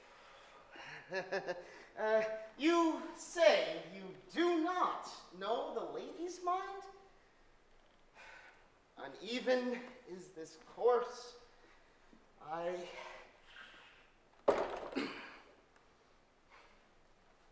I like it not.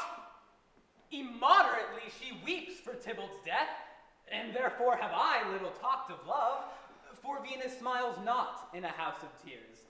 Now, sir, her father counts it dangerous that she doth give her sorrow so much sway, and in his wisdom haste our marriage to stop the inundation of her tears, which too much minded by herself alone may be put from her by society. Now do you know the reason of this haste? Oh, I would I knew not why it should be slowed. Look, sir, here comes the lady towards my cell. Happily met, my lady and my wife. That may be, sir, when I may be a wife. That may be, must be, love, on Thursday next. What must be, shall be. That's a certain text. Come you to make confession to this father? To answer to that, I should confess to you. Do not deny to him that you love me. I will confess to you that I love him. So will ye. I am sure that you love me. If I do so, it is of more price being spoke behind your back than to your face. Poor soul, thy face is much abused with tears. The tears have got small victory by that, for it was bad enough before their spite. Thy face is mine, and thou hast slandered it. It may be so, for it is not mine own. Are you at leisure, Holy Father, now, or shall I come to you at evening mass? My leisure serves me, pensive daughter, now. My lord, we must entreat the time alone. God shield, I should disturb devotion. Juliet, on Thursday early will I rouse ye. Until then, adieu, and keep this holy kiss.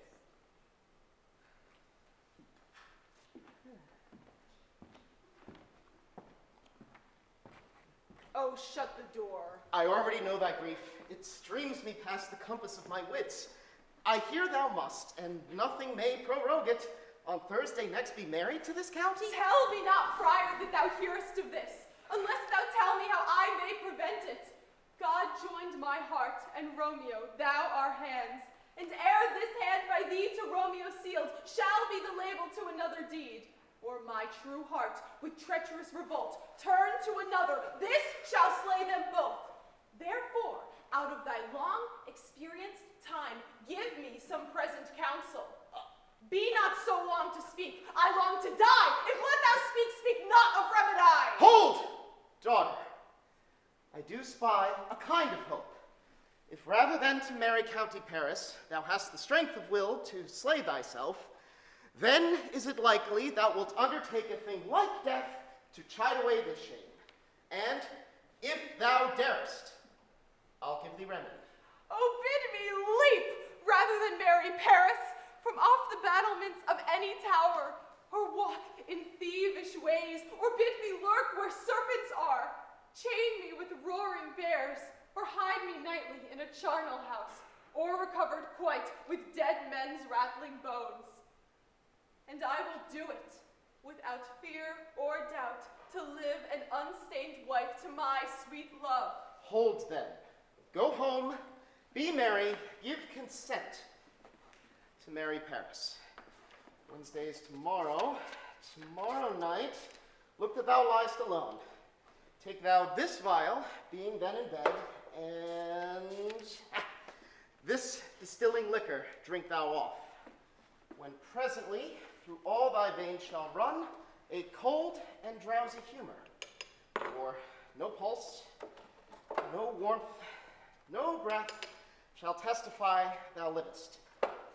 And in this borrowed likeness of shrunk death, thou shalt continue 42 hours, and then awake as from a pleasant sleep. Now, when the bridegroom in the morning comes to rouse thee from thy bed, there art thou dead.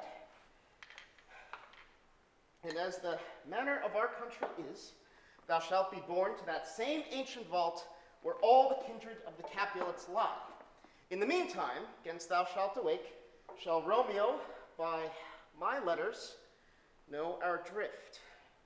And hither shall he come, and that very night shall Romeo bear thee hence to Mantua. Give me, tell not me of fear. Be strong and prosperous. Love give me strength, and strength shall help afford. Farewell, dear father. So many guests invite as here are rich. Sirrah, go hire me 20 cunning cooks. You shall have none, ill sir, for I will try as they can lick their fingers. How canst thou try them so? Marry, sir, 'tis an ill cook that cannot lick his own fingers. Therefore, he that cannot lick his own fingers goes not with me. Go be gone. We shall be much unfurnished for this time. What? Is my daughter gone to Friar Lawrence? Aye, forsooth. Well, he may chance to do some good on her, a peevish self-willed harlot who it is. See where she comes from shrift, with merry look. Why, how now? My headstrong? Where have you been gadding? Where I have learnt me to repent the sin of disobedient opposition to you and your behests, and am enjoined by holy Lawrence to fall prostrate here and beg your pardon. Pardon, I beseech you. Henceforth I am ever ruled by you. Why, I am glad on't. This is well, stand up. This is as it should be. Let me see the county. I will have this knot knit up tomorrow morning. Nurse, will you go with me into my closet to help me sort such needful ornaments as you think fit to furnish me tomorrow? No, not till Thursday. There's time enough. Go, nurse, go with her. We'll to church tomorrow. We shall be short in our provision. 'Tis now near night. Tush, I will stir about, and all things shall be well. I warrant thee, wife. Go you to Juliet, help to deck up her. I'll not to bed tonight. Let me alone. I will play the housewife for this once. What ho! They're all forth. Well, I will walk myself to County Paris to prepare him up against tomorrow. My heart is wondrous light, since this same wayward girl is so reclaimed. Aye, those attires are best. But gentle nurse, I pray thee leave me to myself tonight. For I have need of many orsons to move the heavens to smile upon my state, which well thou know'st is cross and full of sin. What, are you busy, ho? Need you my help? No, madam. We have culled such necessaries as are behoovel for our state tomorrow. So please you, let me now be left alone, and let the nurse this night sit up with you, for I'm sure you have your hands full all in this so sudden business. Good night. Get thee to bed and rest, for thou hast need.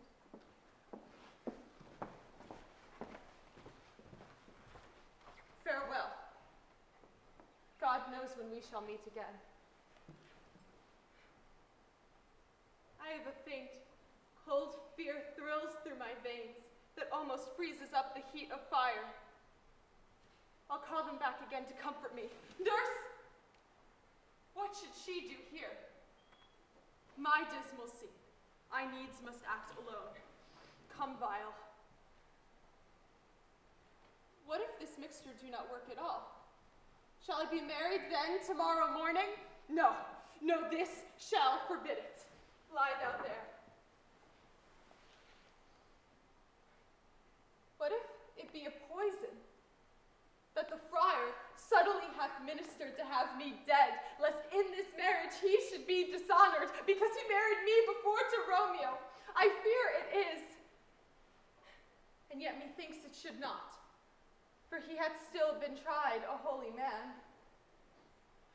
How? If when I am laid into the tomb, I wake before the time that Romeo comes to redeem me, there's a fearful point. Shall I not then be stifled in the vault, to whose foul mouth no healths of air breathes in, and there die strangled ere my Romeo comes? Or if I live, is it not very like the horrible conceit of death and night, together with the terrors of the place, as in a vault, an ancient receptacle, where for these many 100 years the bones of all my buried ancestors are packed? Where bloody Tybalt, yet but green in earth, lies festering in his shroud, where, as they say, at some hours of the night, spirits resort. Oh, if I do wake, shall I not be distraught and environed with all these hideous fears, and madly play with my forefathers' joints, and pluck the mangled Tybalt from his shroud, and in this rage, with some great kinsman's bone, as with a club, dash out my desperate brains? Methinks I see my cousin's ghost, seeking out Romeo that did spit his body upon a rapier's point. Stay, Tybalt, stay! Romeo, Romeo, Romeo, here's drink. I drink to thee.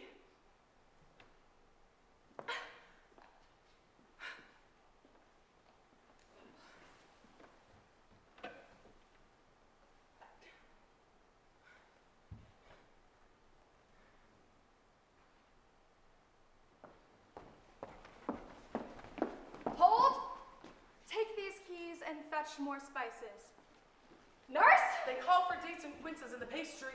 Come, stir, stir, stir! The second cock hath crowed, the curfew bell has rung, 'tis 3:00. Go, you cot queen, go, get you to bed. Faith, you'll be sick tomorrow for this night's watching. No, what, not a whit!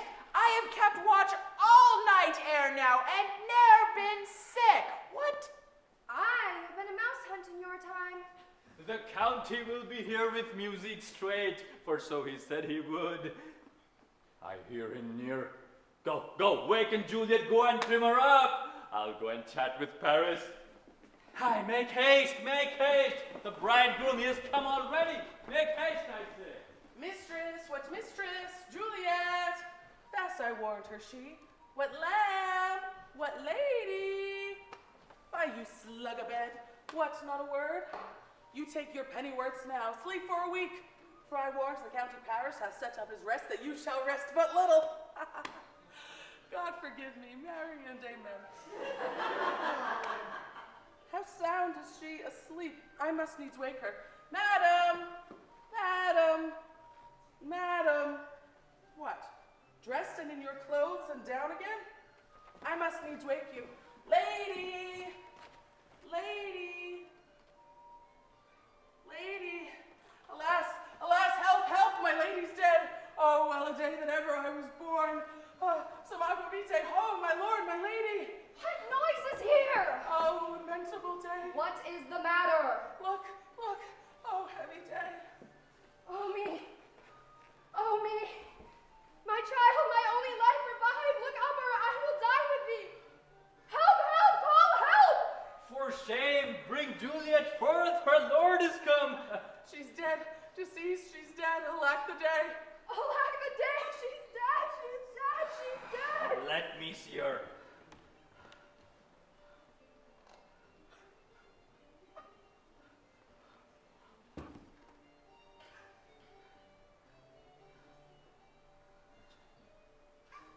Oh, lamentable day. Come! Is the bride ready to go to church? Ready to go but never to return. O son, the night before thy wedding day hath death lain with thy wife. There she lies. Death is my son-in-law, death is my heir. Have I thought long to see this morning's face?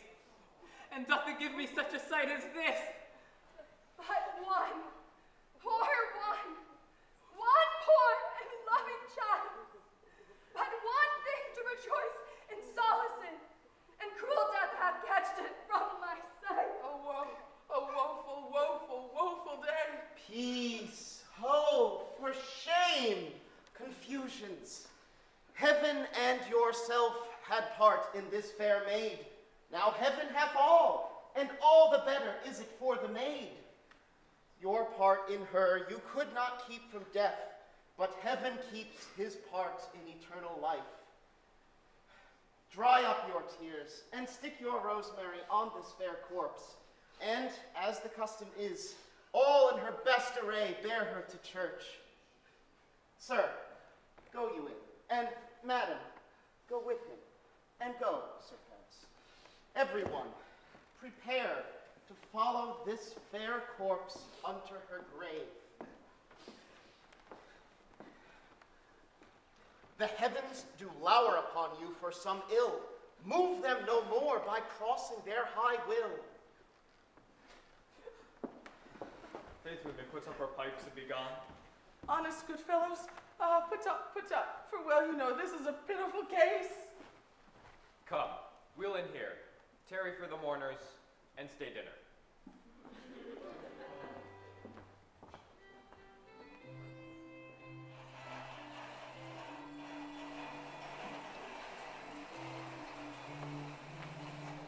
If I may trust the flattering truth of sleep, my dreams presage some joyful news at hand. I dreamt my lady came and found me dead. Strange dream that gives a dead man leave to think, and breathed such life with kisses in my lips that I revived and was an emperor. News from Verona, how now, Balthazar? Dost thou not bring me letters from the friar? How doth my lady, is my father well? How doth my lady Juliet, that I ask again, for nothing can be ill if she be well? then she is well and nothing can be ill.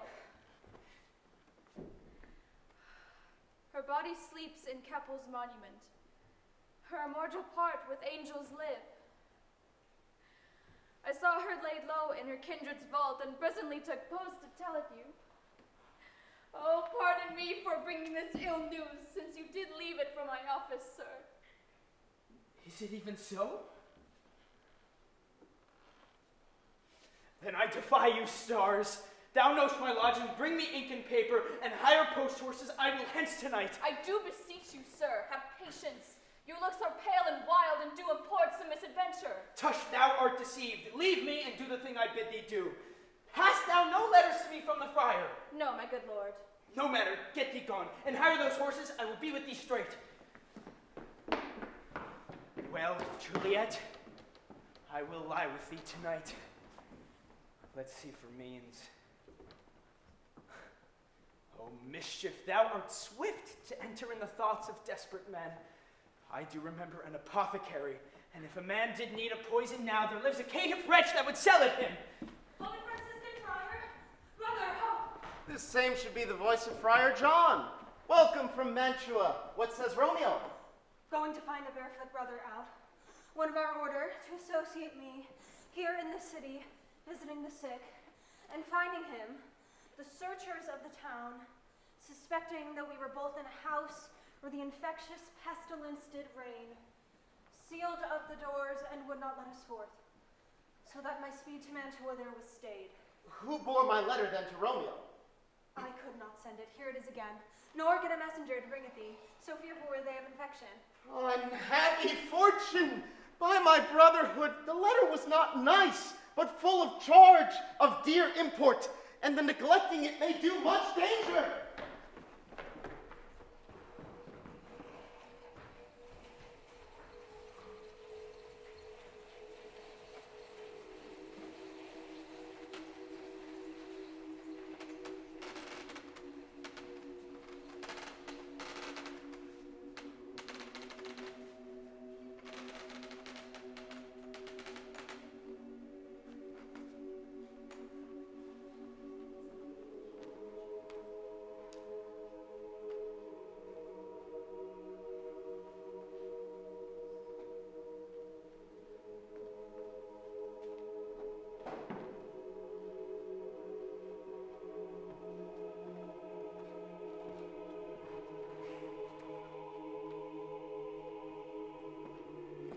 Thy torch, boy. Hence, stand aloft. Yet, put it out, for I would not be seen. As signal that thou hearest something approach, whistle then to me. Do as I bid thee. Go. I am almost afraid to stand alone here in the churchyard, yet I will adventure. Sweet flower, with flowers thy bridal bed I strew, which with sweet water nightly I will dew. The obsequies that I for thee will keep, nightly shall be, to strew thy grave and weep. The boy gives warning, something doth approach.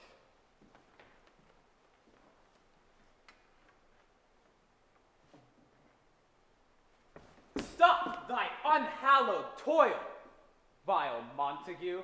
Can vengeance be pursued further than death? Condemned villain, I do apprehend thee. Obey, and go with me, for thou must die. I must, indeed. Therefore came I hither. Good, gentle youth, tempt not a desperate man. Put not another sin upon my head by urging me to fury. Oh, be gone! By heaven, I love thee better than myself, for I come hither armed against myself. Stay not, be gone, live, and hereafter say, a madman's mercy bid thee run away. I do defy thy commiseration, and apprehend thee for a felon here. Wilt thou provoke me? Have at thee, boy. Ah! Oh, Lord, they fight. I will go call the watch. Ah!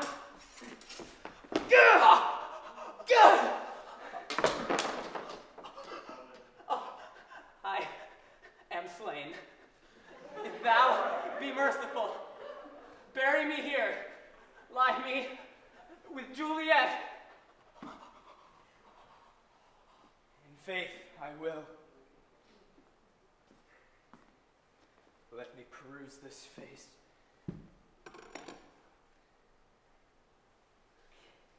Mercutio's kinsman, noble county Paris. What said my man when my betossed soul did not attend him as we rode?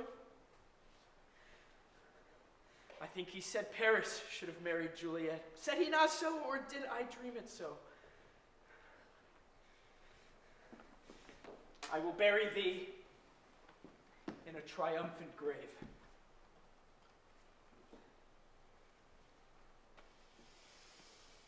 A grave, oh no, a lantern-slaughtered youth. For here lies Juliet, and her beauty makes this vault a feasting presence full of light. Death, lie thou there by a dead man interred. How oft when men are at the point of death have they been married?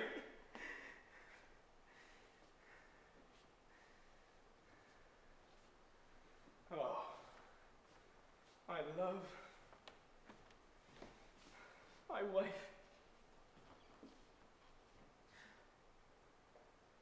Death that hath sucked the honey of thy breath hath had no power yet upon thy beauty. Thou art not conquered. Beauty's ensign yet is crimson in thy lips and in thy cheeks. And death's pale flag is not advanced there.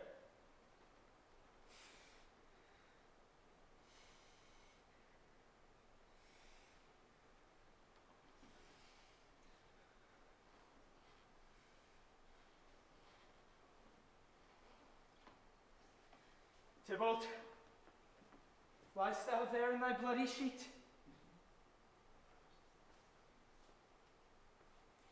Forgive me, cousin. Ah, Juliet, why art thou yet so fair? Shall I believe that unsubstantial death is amorous, and that the lean, abhorred monster keeps thee here in dark to be his paramour? For fear of that, I still will stay with thee, with worms that are thy chambermaids.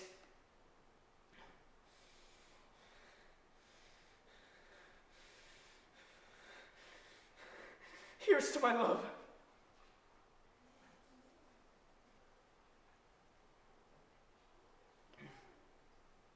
Oh, true apothecary, thy drugs are quick. Thus, with a kiss, I die.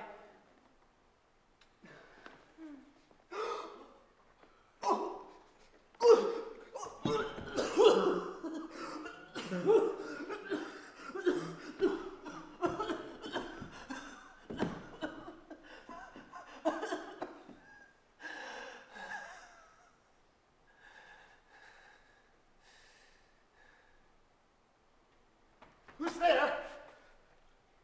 Romeo. Oh, pale. Who else? What? Paris, too? And steeped in blood. Oh, what an unkind hour is guilty of this lamentable chance. Oh, fortunate friar. Where's my lord? I do remember well where I should be.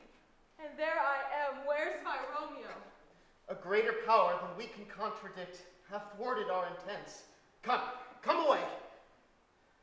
Thy husband in thy bosom there lies dead, and Paris too. Come, I'll dispose of thee amongst the sisterhood of holy nuns. Stay not to question, for the watch is coming. Come, go, good Juliet. I dare no longer stay. Go get thee hence, for I will not away. Poison, I see, hath been his timeless end. Oh, churl, drunk all and left no friendly drop to help me after. I will kiss thy lips. Happily some poison yet doth hang there to make me die with a restorative.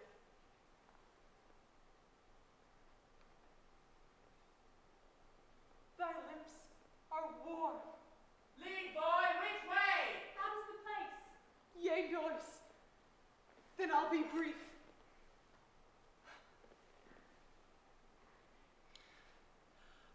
Oh, happy dagger.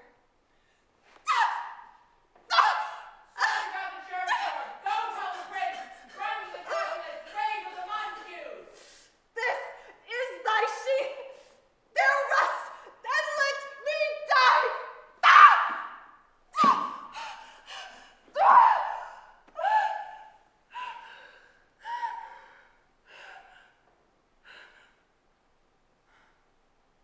What misadventure is so early up that calls our person from our morning's rest? What should it be that they should shriek abroad? Oh, the people in the streets all run with open outcry toward our monument. Oh, heaven! Oh, wife! Look how our daughter bleeds. Come, Montague, for thou art early up, to see thy son and heir now early down. Alas, my liege, my wife is dead tonight. Grief of my son's exile hath stopped her breath. What further woe conspires against my age? Look, and thou shalt see. Oh, thou untaught, what manners is in this, to press before thy father to a grave? Seal up the mouth of outrage for a while till we can clear these ambiguities. Bring forth the parties of suspicion. I am the greatest, able to do least. Then say at once what thou dost know in this.